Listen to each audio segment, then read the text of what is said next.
4 এবং 6 এর সাধারণ গুণিতক আমরা কি পেলাম? 12 এবং 24। আর 3 এবং 5 এর সাধারণ গুণিতক পেলাম 15 এবং 30। হাই বন্ধুরা, আশা করি তোমরা সবাই ভালো আছো এবং সুস্থ আছো। আজকে আমরা দুটি সংখ্যার সাধারণ গুণিতক কিভাবে নির্ণয় করতে হয় শিখব।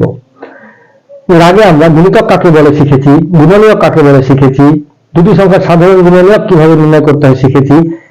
তোমরা এখনো যারা জানো না তারা চাইলে আমার চ্যানেলে ভিডিও দেওয়া আছে, দেখতে পারো, তাহলে তোমরা খুব সহজে শিখে যাবে।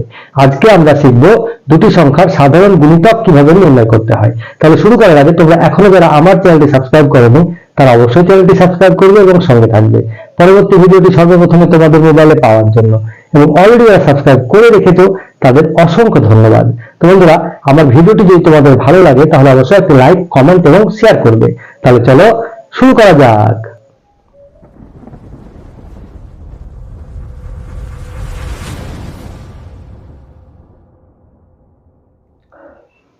তো বন্ধুরা, আজকে আমরা দুটি সংখ্যার গুণিতক কিভাবে নির্ণয় করতে হয় শিখব। তাহলে চলো দেখে নিই।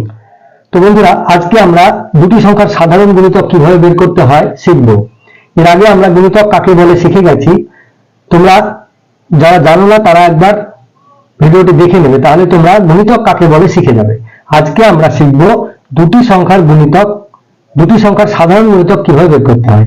দেখো, দুটি সংখ্যা আমি আগে লিখে নিই, 4 এবং 6। এই দুটি সংখ্যা, এদের গুণিতক আমরা বের করব। তারপরে দুটোর মধ্যে যে যে সংখ্যা থাকবে সেগুলোই হবে দুটি সংখ্যার সাধারণ গুণিতক। দেখো, 4 এর গুণিতক 4, 8, 12, 16, 20, 24, 28, 32 এভাবে চলতে থাকবে। ঠিক আছে, এবার দেখো 6 এর সাধারণ গুণিতক 6, 6 এর গুণিতক 6, 12, 18, 24, 30, 36, 42, 48, 54 এভাবে চলতে থাকবে। এবার দেখো, এর মধ্যেও আছে কি কি আমরা দেখে নিই। দেখো, এখানে আছে 12, এখানেও আছে 12, এখানে দেখো 24 আছে, এখানেও 24 আছে। ঠিক আছে, এরপরে ধরো আবার যদি আমরা দিতে থাকি তাহলে দিতেই থাকবো। সবসময় যা মনে রাখবে, গুণিতক অসংখ্য, গুণিতকের শেষ নেই। ঠিক আছে, তাহলে আমরা এখানে দেখো দুটো, একটা দুটো পেয়ে গেলাম। তাহলে 4 এবং 6 এর দুটি সাধারণ গুণিতক 12 ও 24। 12 4 এর মধ্যেও আছে, 6 এর মধ্যেও আছে, 24 4 এর মধ্যেও আছে, 6 এর মধ্যেও আছে। ঠিক আছে, এই হলো গুণিতক। দেখো, আরো আমি গুণিতক নিতে পারি, এখন যদি আমি বাড়াতে থাকি তাহলে অনেক বেড়ে যাবে। ঠিক আছে, তাহলে গুণিতকের শেষ হয় না, কিন্তু গুণনীয়ক সীমিত থাকে, এটা মনে রাখবে সবসময়। এবারে আমরা এই দুটো কি ছিল? যৌগিক সংখ্যা। দেখো, এবার মৌলিক সংখ্যার যদি আমি করি তাহলে কেমন হবে? 3 এবং 5। দেখো, গুণিতকের ক্ষেত্রে যৌগিক এবং মৌলিকে কোনো পার্থক্য হয় না, কিন্তু গুণনীয়কের ক্ষেত্রে পার্থক্য হয়। গুণনীয়কের ক্ষেত্রে কি পেয়েছি? যৌগিক সংখ্যায় অনেকগুলো সাধারণ গুণনীয়ক পাওয়া যায়, কিন্তু মৌলিক সংখ্যার ক্ষেত্রে শুধুমাত্র একই পাওয়া যায় সাধারণ গুণনীয়ক।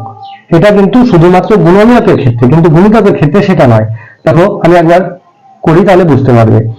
3 একটে 3, 3 দুগুণ 6, 3 2 9, 3 4 12, 3 5 15, 3 6 18, 3 7 21, 3 8 24, 3 9 27, 3 9 30।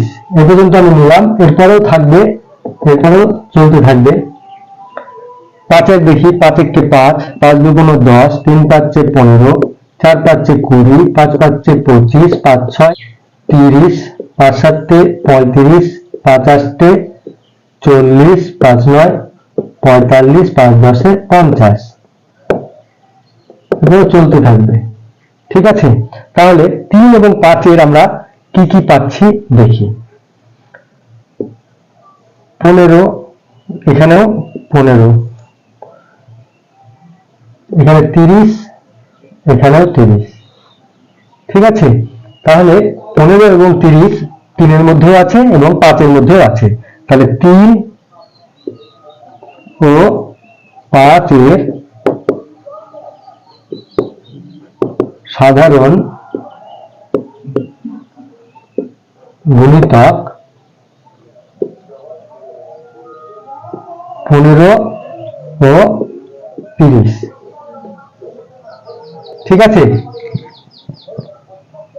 গুণিতকের ক্ষেত্রে যৌগিক এবং মৌলিকের কোনো পার্থক্য হয় না। ঠিক আছে, এখানে দুই ক্ষেত্রেই অসংখ্য সাধারণ গুণিতক পাওয়া যায়। ঠিক আছে, বোঝা গেল? তাহলে 4 এবং 6 এর সাধারণ গুণিতক আমরা কি পেলাম? 12 এবং 24। আর 3 এবং 5 এর সাধারণ গুণিতক পেলাম 15 এবং 30।